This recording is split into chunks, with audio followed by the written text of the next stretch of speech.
Alright guys, this is David again with another video with Max and Fix. Today we're going to be talking about the iPad Air. Before we get started, like I always ask and never tell you, though you should do it anyway, please like, comment, and subscribe. And also ring the bell down below so you get to know when our next video drops. Alright guys, without further ado, let's get cracking on it. Alright, so here we have the iPad Air from 2020. It does come in a few color variations. We have it in rose gold, but it also comes in space gray, silver, green, and sky blue. Alright? For me, the rose gold is always a pretty choice. That's a safe choice. So here's what we have. And also, we do have it in a 64 gigabyte. It does come in 256. And depending on what your usage is, depending on how you use this iPad, then you may want to consider, maybe you want to pay a little bit more attention to what storage you do have. For some folks who do video editing and things on their iPad, they might want to go ahead and tap into that 256, especially if you're storing a lot of that work on there. There of course are other storage options, but we're just talking solely on this iPad. If you're going to be using this for the storage, go ahead and consider something bigger if you're going to put this through a little bit more work. This iPad Air, a lot of folks have been going back and forth with it, and what I've been getting from it is that though the iPad Air does fall short in some ways where we wish that it had certain features, it's a great medium for those who want more than what the introductory level iPad would bring them. Alright, so that's stuff like a more advanced camera. You'll have a more advanced camera on the iPad Pro versus this iPad Air, but it is still better than what you will get on your introductory level iPad, as well as Face ID. You have Face ID options on your iPad Pro, but you won't get that here. So for what I'm hearing, it does seem like a good introductory device. If you're looking along the iPad line, it does offer more than an introductory iPad, but it still falls short if you're looking at features at the iPad Pro. So if this is like a family device, maybe this might work maybe this might be a little bit more for you. All right.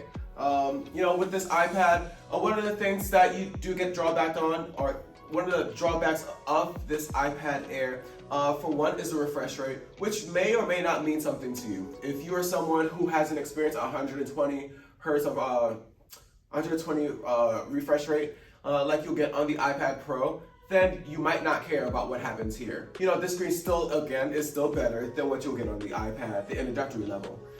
So again, that's just another way that it's a medium. As well as another way that it'll be a great medium is that about the camera.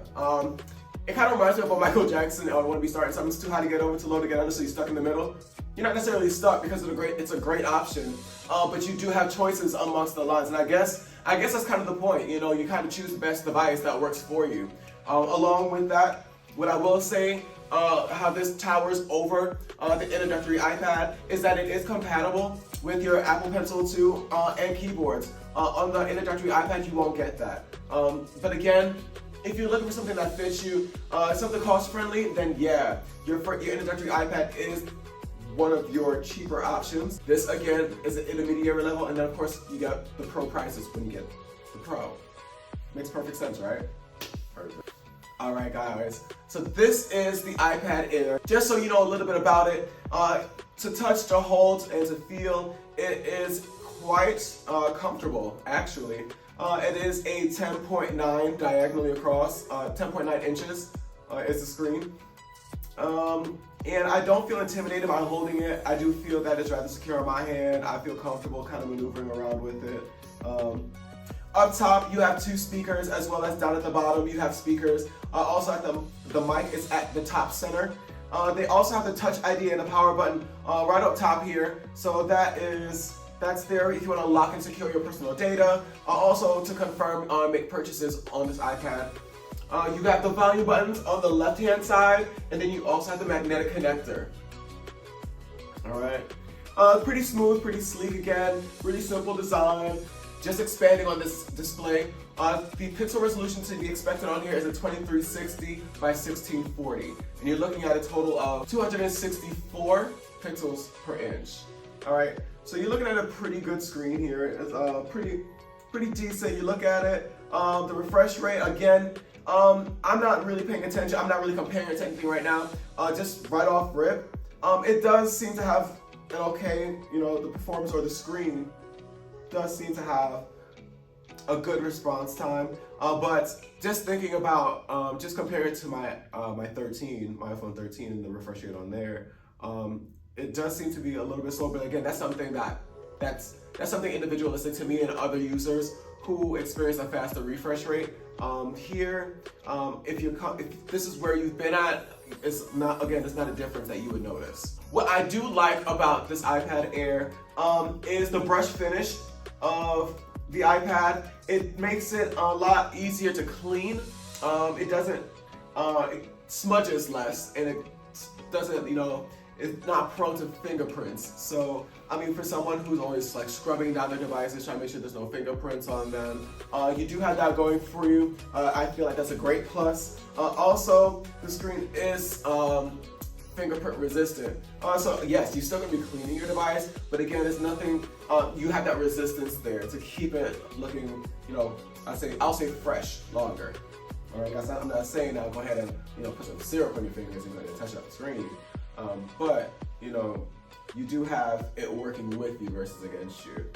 It also has a anti-reflective coating on this display, and it is also a wide color display, which just means that it has more rich colors. So when you're looking at it, you know, the colors are just more enriched. You know, of course, just increasing that user experience, giving us an amazing device to look at while we're using it. You can't really argue with them for that. It's always about the improvement, and they seem to be taking that quite nicely. Because I feel like I have to pick on them just a little bit, I'm going to point out one or two things that are relatively small about the iPad that I wish it had. The first being Face ID. Face ID as a way to authenticate yourself to get into the iPad is something that would seem relatively easy for them to do for the iPad Air. It is something that's convenient just to open up your iPad by just, you know, it viewing your face. All right. That sounds small, but take it a step further, which still might be small to some users depending on what features you use. Without the Face ID, you also lose the ability to use Animojis and Memojis. So if that's something that may be important to you, maybe you have kids and it's going to be the family iPad, then that's something to consider. Keep your kids entertained, have it available, you know, just in case they did want to use it. That's not something that you'll have on this iPad Air. You might want to consider maybe the Pro for that. And then tapping on to the next thing that I find would have been useful for this iPad, though we just talked about it, would be the refresh rate. Again, that's for people like me who have something to compare it to, who have used other devices with a faster refresh rate. 120 hertz would have been something that's great, but with the 60, it's still not that bad. It's a barely noticeable difference if you're not really paying attention to it. Or if you've never experienced it. So again, that's just me nitpicking, just to give 1 or 2 points where I feel like this device could have gone the extra step. Alright guys, so Apple has been developing their own chips. They used to use the Intel processing chips, and they've been moving away from that slowly but surely. So this iPad Air holds an A14 Bionic chip, and with this A14 Bionic chip, it holds 11.8 billion transistors, and that allows for this device to do wonderful things that work at incredible speeds that offers 11 billion operations per second. And transistors are just, transistors amplify the electrical current that moves through them by preventing or allowing the current to move through. And that's what gives you your speed and your performance as you're using this device. Now, just to give you some context, after the A14, there also came the A15, and that was able to do, I think that had upward of 15 billion transistors, and allowing that to do 15 billion operations per second. So as these chips come out, they're able to do more, they're able to push a little further, and that's what a lot of this talk and a lot of this buzz comes from. People want to know how much can they do, because a lot of these people use these things not just for leisure but for work. So in the context of efficiency and convenience, how far can I push this? How hard can I push this? And how much easier will it allow my life to be working with this machine? And that's what keeps Apple on top, that constant push to be better. And with these chips, they've definitely been showing themselves. All right, guys, so with the camera, let's talk a little bit about that. With the camera, of course, you have your front-facing FaceTime camera, and then you have your regular camera. The regular back camera, has 12 megapixels with a 1.8 aperture. And then your front camera has 7 megapixels with 2.2 aperture, with a 2.2 aperture, sorry. And just working around with it, it's an okay picture. What I will say is not the best, but it does get the job done. I mean, you do have a clear picture. You're able to see what you're looking at, but you can tell that it's lacking just a little bit something, especially if you're already used to some of these newer devices that's coming out. You can see where the camera where you want the camera to improve more on. My experience and my suggestion would be don't sacrifice the light. Don't overestimate, or just make sure that you're paying attention to your lighting. Don't use poor lighting if you're going to use this. If this is something that you're going to be using for work or for school or anything like that, this is something where you want to be sure that you're giving the best quality through the photos with your surroundings. Go ahead and make sure that your light is adequate enough to give you that look, to kind of enhance that look that you're looking for if you're going to be using these cameras. With that also being said, we can also record in 4K video with 24, 25, 30, and 60 frames per second. And you can definitely tell that tell that quality with the recording with the frames per second. You can tell the difference, and it is such a nice feature to have. You also get to shoot in 1080p using 30 or 60 frames per second. So you have quality options to enhance the look of your video. If you need certain specifications for different projects that you might be using, you do have that available to you here on this iPad Air. Alright guys, so we talked a little bit about what this iPad can do, how it comes and the specifications. Let's talk a little bit about the battery life. That's one thing we haven't touched on. And very quick and simple, I mean, with continuous web browsing and video playback, you're looking at about 10 hours of playback time and web surfing using Wi-Fi. Now that drops down about an hour to 9 if you're using cellular.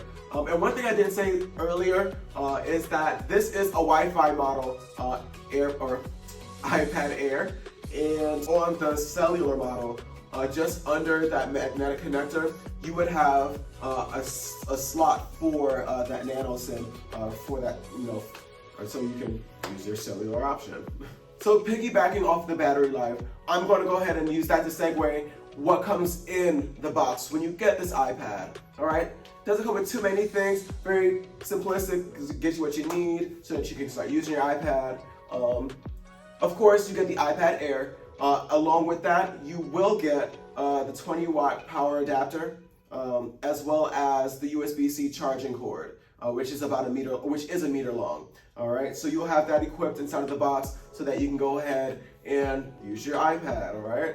All right, so guys, we touched on some basics here with the iPad. I hope that was able to help you make a decision on whether this iPad is right for you. My take on this is, again, it's a great intermediary product between the iPad Pro and the introductory iPad.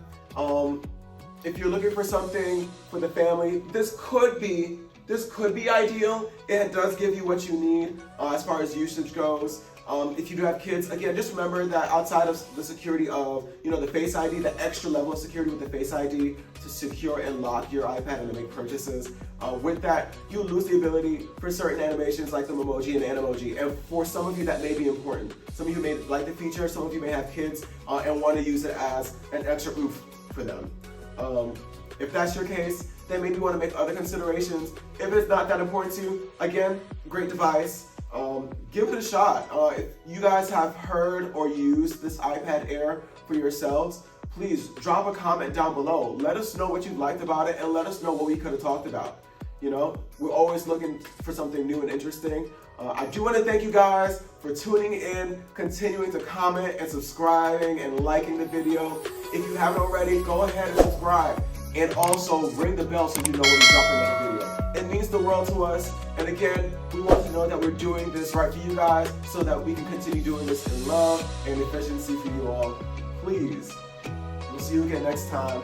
This is Dave with Max Effects, and I'm out of here. Cheers.